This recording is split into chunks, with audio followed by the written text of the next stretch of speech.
Hello, അസ്സലാമു അലൈക്കും. ഇന്ന് നമുക്കൊരു അടിപൊളി ഈത്തപ്പഴം പൊരിച്ചതായാലോ. ശരിക്കും ഇത്ര ഈസി ആയിട്ടുള്ളൊരു ചായൻ്റെ കടി വേറെ ഉണ്ടോയെന്നറിയില്ല. അത്ര എന്താ പറയുക, സിമ്പിളായിട്ടുള്ള എന്നാൽ ഭയങ്കര ടേസ്റ്റി ആയിട്ടുള്ളൊരു കടിയാണിത്.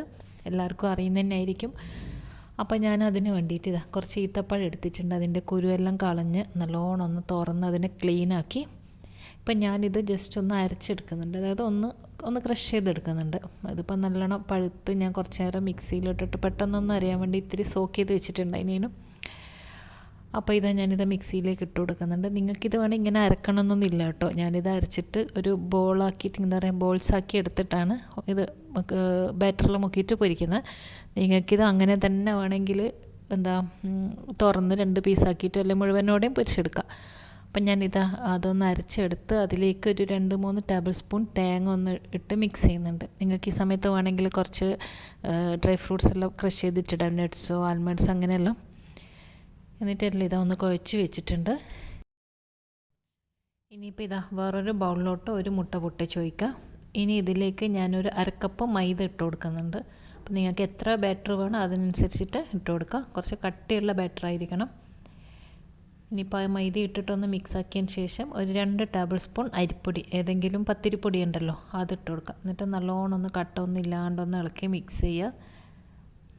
കുറച്ച് വെള്ളം ഒഴിച്ചിട്ട് ഇനിയിപ്പോൾ ഇതിലോട്ട് ഒരു 1/2 ടീസ്പൂൺ ഏലക്കായ് പൊടിച്ചതും പിന്നെ ഒരു പിഞ്ച് ഉപ്പ് അതും ഇട്ട് കൊടുക്കുക. എന്നിട്ട് നല്ലോണം ഒന്ന് ഇളക്കി ഒരു കട്ടിയുള്ളൊരു ബാറ്റർ റെഡിയാക്കിയിട്ട് എടുക്കണം.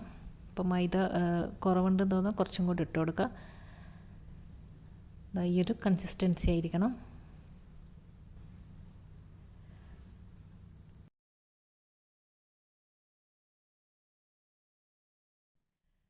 ഇതേപോലെ ഇത്രയും കട്ടി എന്തായാലും വേണം. അങ്ങനെ ബാറ്ററി ഇവിടെ റെഡി ആയിട്ടുണ്ട്. ഇനി നമ്മൾ നേരത്തെ അരച്ച് വെച്ചിട്ടുള്ള ഒരു ഈത്തപ്പഴം ഉണ്ടല്ലോ, അതിന്ന് പിന്നെ ഓരോരോ ഉരുള എടുത്തിട്ട് ഇതിലേക്ക് ഇട്ട് കൊടുക്കുക. ഈ ബാറ്ററിൽ ഇട്ട് കൊടുക്കാം. കുഞ്ഞു ബോൾസ് ആക്കിയിട്ട്. ഇത് നിങ്ങൾക്ക് അങ്ങനെ തന്നെ ഞാൻ പറഞ്ഞ പോലെ അരക്കണമെന്നൊന്നുമില്ല. മുഴുവനോടെ തന്നെ പൊരിച്ചെടുക്കുന്നവരുണ്ട്. ചിലപ്പോൾ ചില ആൾക്കാർ 2 പീസാക്കിയിട്ടും അങ്ങനെയും ഫ്രൈ ആക്കി എടുക്കും. ഇനി തിളച്ച ഓയിലിലോട്ട് നമ്മളിങ്ങനെ ഓരോ സ്പൂൺ ഇങ്ങനെ കോരി ഒഴിച്ച് കൊടുക്കുക. ആ ഓരോ ബോൾസും ആ ബാറ്ററിലൊന്ന് മുക്കിയിട്ട് ഇങ്ങനെ കോരി ഒഴിച്ചിട്ട് 2 സൈഡും നല്ലോണം ഒന്ന് ഫ്രൈ ആക്കി എടുക്കുക. ഇത് ശരിക്കും ഭയങ്കര ഈസിയാണ്. ഈ കുട്ടികൾക്കെല്ലാം ഈത്തപ്പഴം കഴിക്കാൻ മടിയുള്ള കുട്ടികൾക്കെല്ലാം ഇങ്ങനെ ആക്കി കൊടുത്താൽ മതി. അപ്പോൾ വലിയ ആൾക്കും കുട്ടികൾക്കും എല്ലാം നല്ലോണം ഇഷ്ടപ്പെടുന്ന ഒരു അടിപൊളി സ്നാക്കാണിത്. അപ്പോൾ ഇങ്ങനെ ഉണ്ടാക്കി നോക്കുക കേട്ടോ. എപ്പോഴും മുഴുവനോടെ ഫ്രൈ ആക്കുന്നവരായിരിക്കും. അപ്പോൾ ഇങ്ങനെ ഒന്ന് ട്രൈ ചെയ്ത് നോക്കുക. അപ്പോൾ ഇതിൽ നിങ്ങൾക്ക് ഞാൻ പറഞ്ഞ പോലെ നേരത്തെ വേണമെങ്കിൽ അരച്ചെടുത്ത് കഴിഞ്ഞാൽ അതിലേക്ക് ഡ്രൈ ഫ്രൂട്ട്സ് എല്ലാം പൊടിച്ച് ചേർത്താൽ അതും നല്ല ടേസ്റ്റ് ആയിരിക്കും. അപ്പോൾ അല്ലാതെ ഇങ്ങനെ തന്നെ ഉണ്ടാക്കിയാലും മതി. അപ്പോൾ ഇത് നല്ല അടിപൊളി ചൂടോടെ കഴിക്കാൻ നല്ല സൂപ്പർ ടേസ്റ്റാണ്.